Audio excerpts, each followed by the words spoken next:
So sa araw na yan, nasa family doctor ako dahil kailangan kong ipacheck ang aking naramdaman. But no worries guys.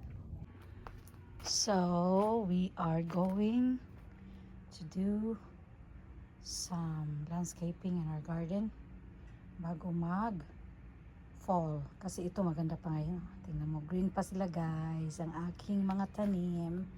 So lalagyan namin yan. So dito okay na siya guys. Okay na siya dito. And then dito. Okay na siya. Okay na yan. Kailangan lang gandahan ang aking mga tanim.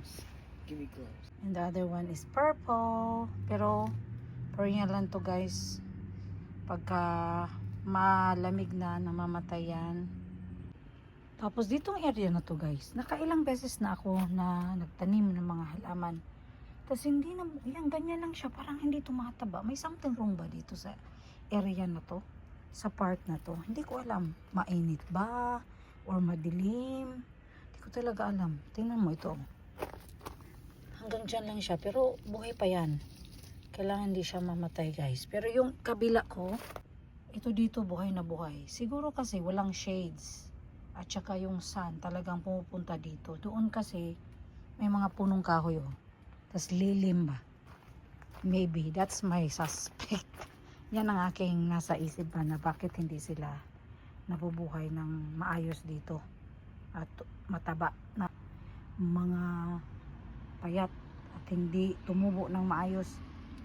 Ito naman, tapos na sila. Ayan, parang may mga insekto talagang kumakain dito. Ayan. Kaya itong bleeding heart ko, pinagkakat na. Para kasi may mga insekto, kinakain siya ng insekto. Hindi ko alam kung anong klaseng insekto yun. Hindi ko nakikita eh.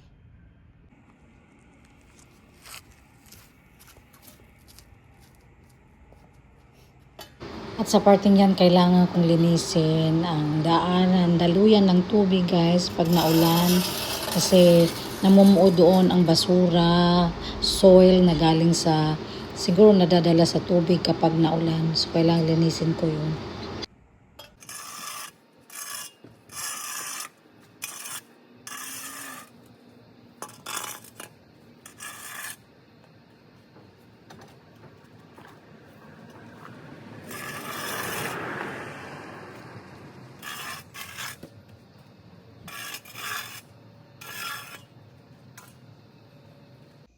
Nagutom mi guys, nag-ubra. Nag-uwan mi sa among garden. Nya, gutom na. Kaunta. Sos. Kainin ko na lang siya ng ganito. Kasi may ulam ako. Diba? Yum. Ganito ako guys. Hindi ko na nilalagyan ng salad dressing yung lettuce ko. Hugas. Cut. Kinakain. Kasi may ulam ako eh. Yan o. Pork chop. Pork chop. Ang sarap. Ito ang mga gamit ng aking asawa sa gawa ng landscape dyan sa aking mini garden. Diba? Dahil use yan ang mga concrete na yan. Kailangan tanggalin ang silicone. Oo. Kasi use na yan eh. Bigay lang yan sa amin. So, kailangan lagyan ng ganito para they will stick to each other. Kasi kung apakan mo yan, hindi siya alog-alog, di ba? Hindi mag-alog-alog. So, yan. Okay. Matatapos din ito today. So, yan. Kailangan yan kasi naghahakot ako ng mga concrete landscape edges. Okay. Have a nice day, guys. Bye.